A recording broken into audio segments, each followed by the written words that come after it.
고졸 취업 활성화는 대한민국이 학력, 학벌 중심 사회에서 능력 중심 사회로 바뀌고 우리 20살 청년들이 먼저 취업하고 원할 때 공부하는 사회적 풍토를 만들기 위해서 꼭 필요한 일입니다.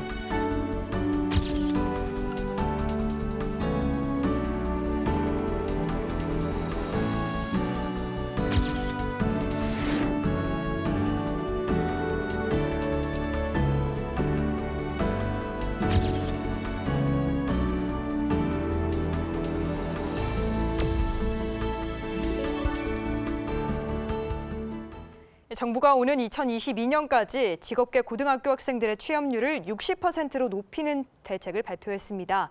고졸 취업률을 늘리고 또 고졸 재직자의 역량을 개발하는 내용을 담은 고졸 취업 활성화 방안을 발표한 건데요. 스튜디오에 나와 있는 교육부 고영종 교육일자리 총괄과장과 이야기 나눠보겠습니다.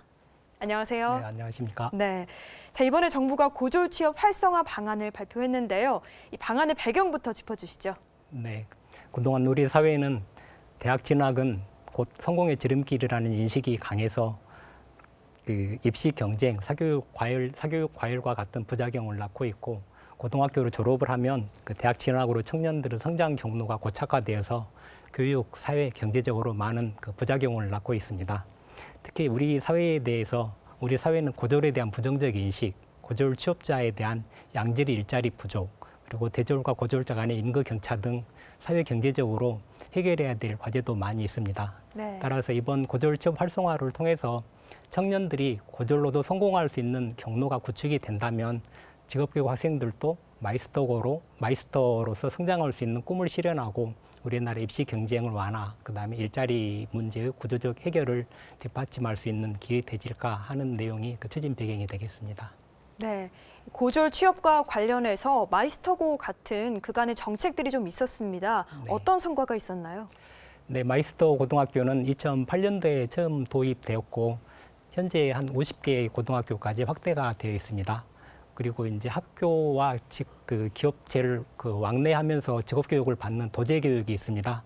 현재 163개의 학교에서 도제교육을 운영하고 있는데 그 실무 교육을 배양하는 데 아주 이제 뒷받침이 되고 있습니다. 또한 일반계 고등학교에서도 직업교육을 받고 있는 학생들이 많이 있습니다. 한 14,000명 정도가 일반계 직업교육 위탁과정에 참여를 하고 있습니다. 네. 이러한 전체적인 직업교육 확대 노력에 힘입어서 현재 직업계 고등학교 취업률은 2010년도 19.2%에서 작년 기준으로 50.6%까지 확대되었습니다. 직업계 고등학교 선생님들의 노력이 뒷받침이 되었다고 보고 있습니다.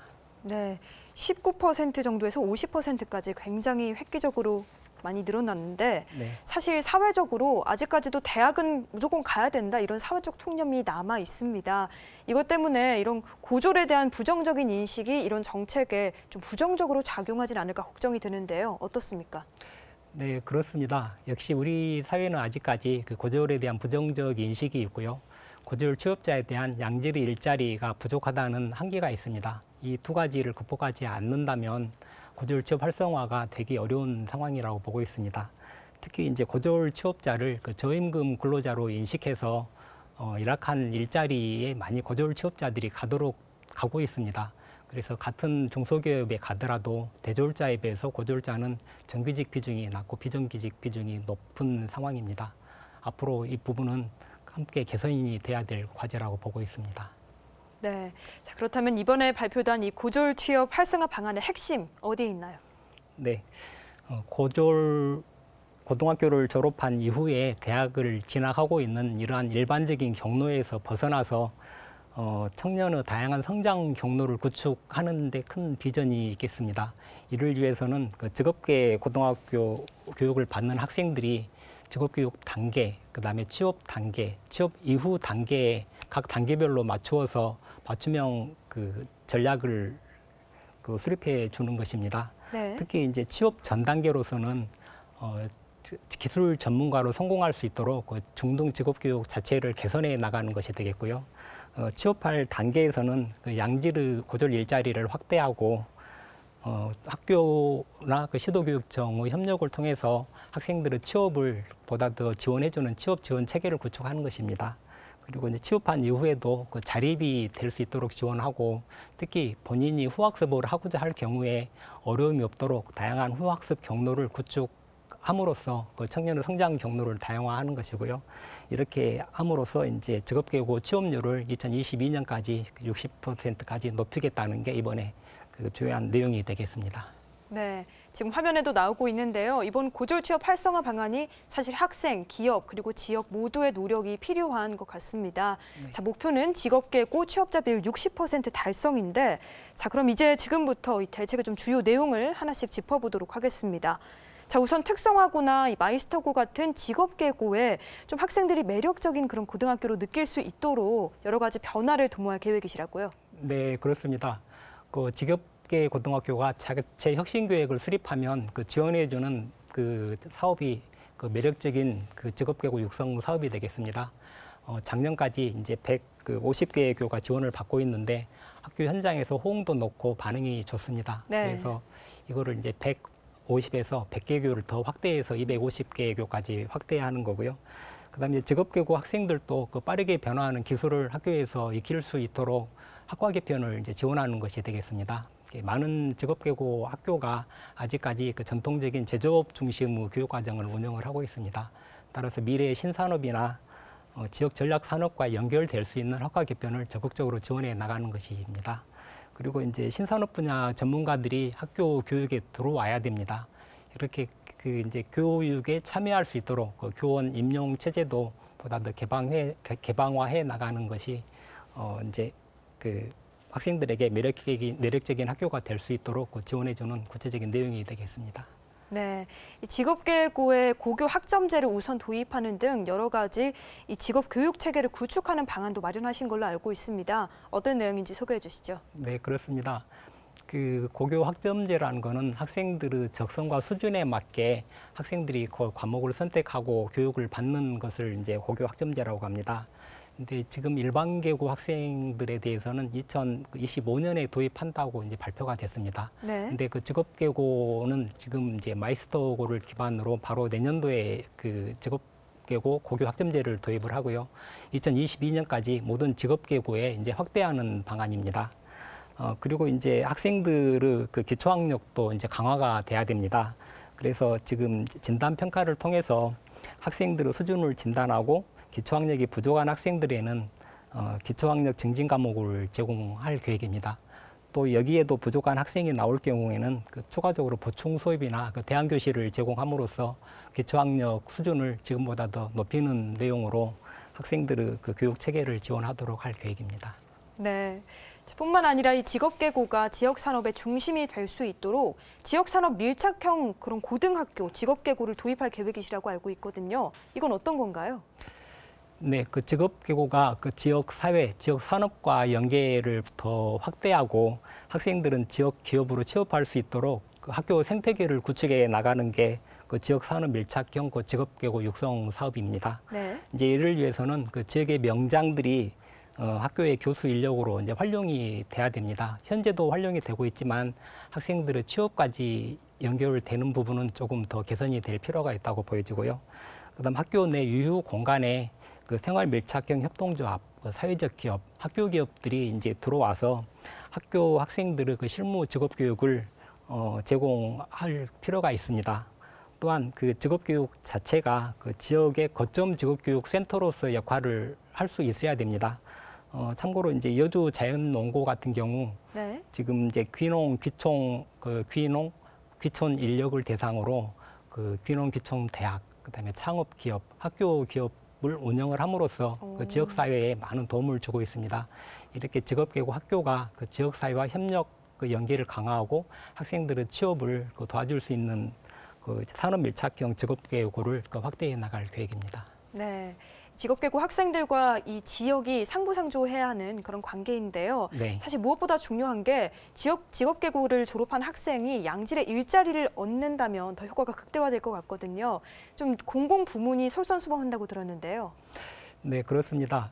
지금 국가직 지역인재 구급 채용이 있습니다. 이거는 이제 직업계고 학생들 그리고 전문대 학생들을 대상으로 학교장의 추천을 받아서 그 추천자들을 대상으로 그 제한 경쟁을 통해서 채용하는 방식이 그 국가직 구급 지역인재 채용입니다. 네. 이 채용 인력이 작년 기준으로 한 180명 정도 되는데요. 그 숫자를 앞으로 2022년까지 그 더 확대해 나가겠다는 그 방안이 하나가 되겠고요. 그 지방직 그 기술계고 그 경력 경쟁 임용 시험도 있습니다. 그 경력 경쟁 임용 시험에서 그 직업계고 학생들이 지금 선발이 되고 있는데 이것도 직업계고 학생들이 학교장 추천을 받아서 그 제한 경쟁을 통해서 임용되고 있는 방식입니다. 별도 전형입니다. 이 비율을 현재 20%에서 30%로 확대해서 직업계 고등학교 그리고 전문대를 포함해서 직업계 고등학교에 그 공공 분야의 취업을 이제 확대해서 양질 일자리를 늘려나가는 것이 되겠고요. 또 공공기관에 있습니다. 공공기관에 이제 고졸 채용 목표제를 도입하는 것입니다. 그래서 각 기관별로 고졸 적합 직무를 발굴하고 그 이행 실적, 고정 채용 이행 실적을 경영평가에 반영해 나가도록 하겠다는 것이 이번에 이제 공공 분야의 일자리 대책이 되겠습니다. 네. 공공부문도 그렇고 또 기업에도 여러 가지 인센티브 제도를 부여한다고 알고 있습니다. 이게 확대되는 게 얼마나 어떻게 확대가 되는 건가요? 네, 지금 직업계 고등학교 학생들의 70% 이상이 중소기업으로 취업을 하고 있습니다. 네. 그래서 양질의 중소기업의 학생들이 취업을 할 수 있도록 지금 이제 고용노동부와 함께 그 선취업 후학습 우수기업 인증제를 이제 도입하기로 했습니다. 그러면 그 선취업 후학습 우수 기업에 대해서는 지금 다양한 인센티브를 이제 주는 방식인데요. 지금 정책 자금을 지원한다든지 그 공공 입찰 선정을 할 때 가점을 준다든지, 그다음에 중소기업 지원 사업에서 우대를 한다든지 하는 방법을 통해서 선취업 후학습 기업이 많이 늘어나고 이를 통해서 고등학교 직업계 고등학교 학생들이 우수한 중소기업에 취업할 수 있도록 유도해 나가겠다는 것입니다. 네. 고졸 취업 지원 체계를 좀 더 공고히 하고 강화하기 위해서 센터도 운영하고 또 각 학교에 이 지원관을 배치한다고 알고 있습니다. 네. 어떤 식으로 내용이 진행되는 건가요? 네, 현재 17개 시도교육청에 18개의 시도 취업지원센터가 운영 중입니다. 근데 이를 총괄할 수 있는 중앙취업지원센터가 현재 없습니다. 네. 그래서 정부 부처, 그 지자체, 그 시도 취업지원센터가 그 연계 협력할 수 있도록 그 중앙취업지원센터를 이제 운영하겠다는 것이 하나가 있고요. 이제 직업계고에 이제 취업 전문관을 1명 이상 배치해서 학생들의 그 취업 지원, 컨설팅, 그 일자리 발굴 등을 이제 지원해 나가겠다는 겁니다. 현재 직업계 고등학교에서 학생들의 취업은 일반 교사들이 많이 하고 있습니다. 그래서 네. 수업도 하고 일자리도 그 매칭을 해주고 이런 그 힘든 작업을 하고 있는데 그 업무를 그 취업 지원관을 배치해서 보다 학생들의 취업 지원 체계를 이제 강화해 나가겠다는 거고요. 참고로 이제 취업 지원관을 배치한다고 하더라도 안정적인 신분이 이제 보장이 돼야 됩니다. 그래서 이제 그 비정규직이 아닌 무기계약직 형식으로 안정적으로 학교에 배치가 돼서 학생들의 취업을 지원해 줄 수 있도록 이렇게 추진할 계획입니다. 네. 뿐만 아니라 고졸자의 취업에 이어서 만약에 이 취업 후에 자립을 하고 싶다면 이에 대한 지원도 강화된다고 알고 있습니다. 고졸 재직자가 대학을 가게 될 경우에 지원비가 나온다고요? 네, 그렇습니다. 지금은 이제 3년 이상 중소기업에 재직한 재직자가 대학에 입학한 경우에 그 고졸 후 학습자 장학금 제도가 마련이 되어서 학비를 전액 그 면제해주고 있습니다. 네. 그래서 지금 올해 같은 경우 한 9천 명을 저희가 예상을 하고 있고 한 580억 예산이 편성이 되어 있습니다. 그 직업계고 학생들, 고졸 재직자들이 이 장학금을 통해서 그 후학습 기회를 적극 활용할 수 있었으면 좋겠습니다. 네. 고졸 취업 활성화 방안으로 이제 앞으로 현장에서 많은 변화가 감지되는데요. 앞으로 어떤 식으로 추진될 계획인지 마무리 말씀 부탁드립니다. 네, 고졸 취업 활성화 방안은 작년도부터 여러 부처가 그 공동 작업을 통해서 방안이 마련이 되었습니다.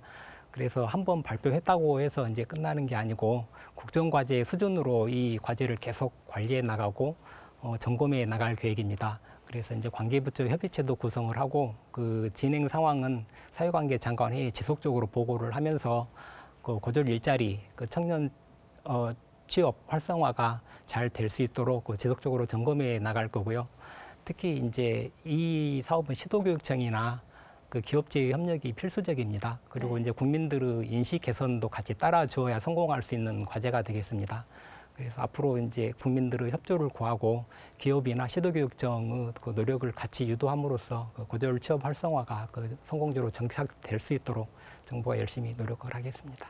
네, 지금까지 고영종 교육부 교육일자리 총괄과장과 이야기 나눠봤습니다. 오늘 말씀 고맙습니다. 네, 감사합니다.